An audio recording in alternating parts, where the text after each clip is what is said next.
et Michel Lacasse. Bonjour. Bonjour, bon dimanche. Je suis contente de te parler ce matin.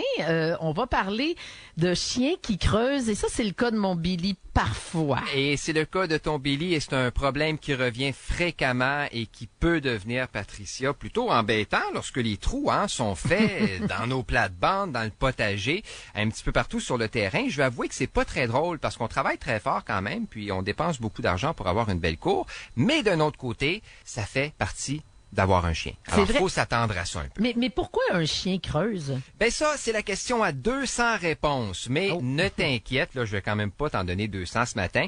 Je vais me contenter de te dire qu'il est normal pour un chien de creuser et que c'est une activité qui peut même être plus intense chez certains groupes de chiens, comme les terriers. Mais pour répondre à ta question un petit peu plus précisément, les chiens font des trous pour se rafraîchir ou chasser des petits insectes, dépenser un surplus d'énergie. Ils peuvent aussi creuser par pur plaisir pour se désennuyer. Ça, on voit ça quand même assez fréquemment.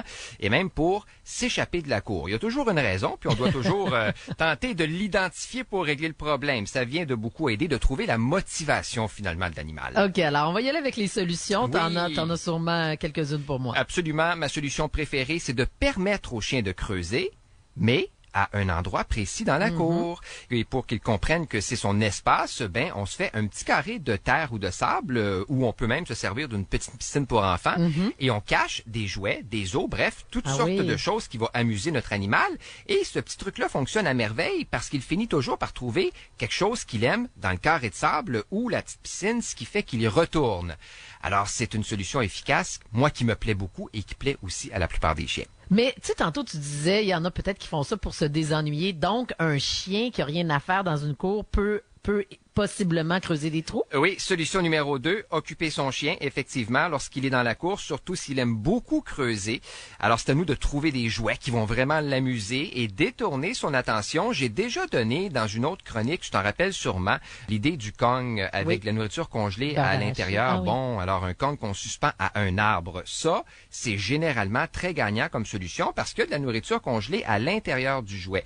Et la beauté de la chose, c'est que notre chien va travailler pendant de très longues minutes pour vider son Kong. Et pour les chiens qui n'aiment pas les Kongs, ben, il y a toutes sortes de jouets ou de distributeurs alimentaires qui existent et qui sont disponibles en animalerie. L'important, là, c'est de trouver une activité qui va vraiment occuper notre animal. Parce que je l'ai déjà dit, l'ennui est à la base de plusieurs comportements que l'on n'aime pas. J'ai la même chose chez mes enfants. Un troisième conseil? Troisième conseil, ben, pour les endroits qu'on désire conserver intacts, je propose toujours de gérer l'environnement. C'est le premier réflexe qu'on devrait toujours avoir. Et pour ça, ben, on peut simplement se servir de petites clôtures décoratives qu'on place aux endroits précis. Puis notre problème est réglé. Sinon, ben, on supervise. Et puis lorsqu'on voit que notre chien se dirige, exemple, vers une belle plate-bande et qu'on sait qu'il va probablement faire des trous, bien, on le rappelle et on redirige son attention ailleurs. Et si on ne peut pas superviser, bien, on reporte la sortie à plus tard, évidemment, si c'est pas pour les besoins. OK. Puis là, si j'ai le regard détourné, là, ça peut arriver. Des fois, j'ai un cocktail puis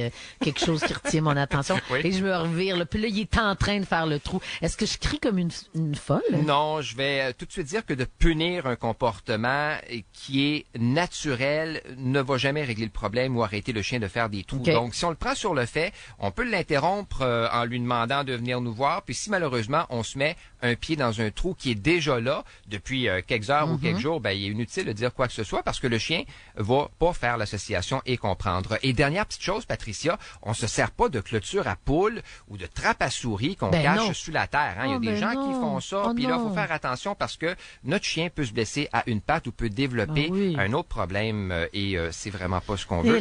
Alors, vaut mieux considérer les autres conseils qui sont beaucoup plus gentils. Ben, tu dis, toi. Hein? T'es pas arrivé les mains vides ce matin. Non. Tu as 3 livres à offrir à nos auditeurs. Ton chien te parle, apprends à le comprendre. Oui, beau petit livre que moi j'aime beaucoup sur la prévention des morsures. Livre qui a été rédigé par la technicienne en santé animale Kathleen Desrosiers avec les illustrations de Nathalie Ruel. Ça, c'est un guide qui est destiné aux enfants pour les aider à interpréter les gestes et les postures qu'adoptent adoptent les chiens lorsqu'ils communiquent avec nous. C'est vraiment très bien fait. OK, c'est aux éditions Humanimo. Oui. Et on en offre donc 3. On y va au 1-855 Rouge FM. Bonne chance tout le monde. Reste pas loin, Michel. Ben, on va pas se creuser les méninges ici à Rouge FM. Non. Parce qu'on a la meilleure musique. La preuve, au retour, Murray Head et Simple Plan. Et vous allez voir, ils vont nous pousser la note après les pauses que voici. On est fait pour s'entendre.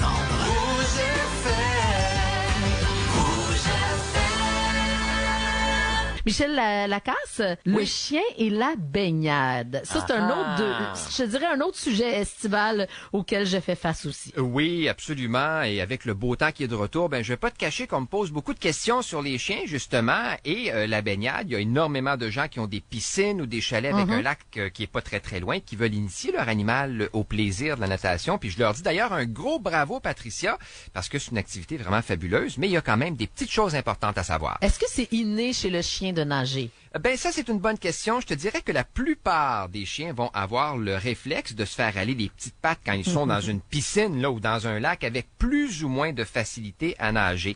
Ça dépend de l'animal. Il y en a certains qui vont avoir un petit peu plus besoin d'aide que d'autres. Alors, on leur montre évidemment. Ce qui importe, c'est d'avoir un chien qui apprécie la baignade. Et s'il aime pas ça, ben on le force pas. C'est comme dans tout. C'est pas une activité qui est essentielle, même si elle est très bonne pour lui. Mais ça peut les rafraîchir. Qu'est-ce qu'on peut faire pour qu'ils aiment l'eau? Ben moi, j'invite toujours les gens à faire un peu de désensibilisation, c'est-à-dire à habituer leur chien tranquillement et le plus tôt possible à la piscine. Et pour faire ça, on peut servir d'une petite piscine pour enfants, encore une fois, puis on la rend super intéressante. On met des jouets, des gâteries sur un frisbee qui flotte, puis on incite notre chien à rentrer seul dans l'eau, tout en récompensant toutes ses bonnes actions. Et l'important, ben, c'est toujours de lui permettre d'aller à son rythme et de ne pas le forcer. On peut même commencer là, avec la piscine qui est vide, qu'on va ensuite remplir tranquillement avec de l'eau. On met vraiment toutes les chances là, de son côté. Est-ce que ça prend un lifeguard?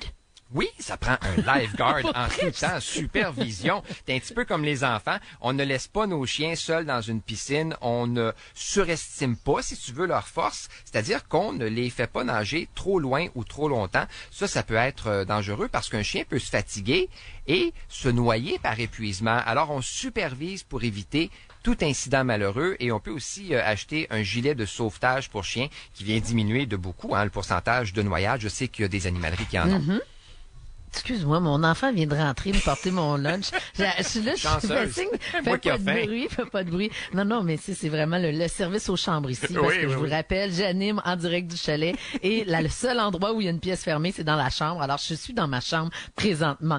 Les bienfaits, comment mon Billy commence, il prend un peu d'âge, les articulations, tout ça. Donc, j'imagine que ça, c'est bon pour mon Billy? Oui, les bienfaits qui sont à peu près les mêmes que pour les humains. La natation fait travailler vraiment tous les muscles du corps, elle permet à notre chien de garder la forme, la santé. Et comme on est dans une époque où plusieurs chiens sont très sédentaires et de plus en plus nombreux aussi, on va le dire, à souffrir d'obésité, ben la natation est une belle activité physique qui peut leur permettre d'éliminer les graisses accumulées. Et ce qui est formidable, c'est qu'elle est très rafraîchissante aussi, tu l'as dit tantôt. Alors, ben moi, j'y vois que des côtés positifs. Et petite tranche de vie, je me rappelle, moi, avoir eu plus jeune, un caniche qui passait vraiment ses étés dans la piscine et qui était fou du tremplin. Alors, pas obligé de te dire là qu'on n'était pas obligé de le faire marcher très, très longtemps et que ce caniche-là avait aucun problème de comportement. C'est très drôle, ça devait être mignon. Oui. Je veux juste nommer les gens qui ont remporté tes livres que tu nous as offerts aujourd'hui. Ton chien te parle,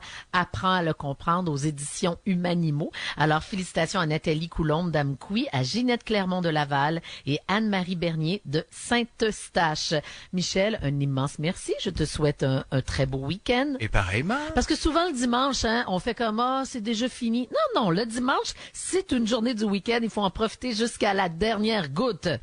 Et voilà, c'est bien dit. Bon week-end, Patricia. Merci beaucoup. Dans les prochaines, selon vous...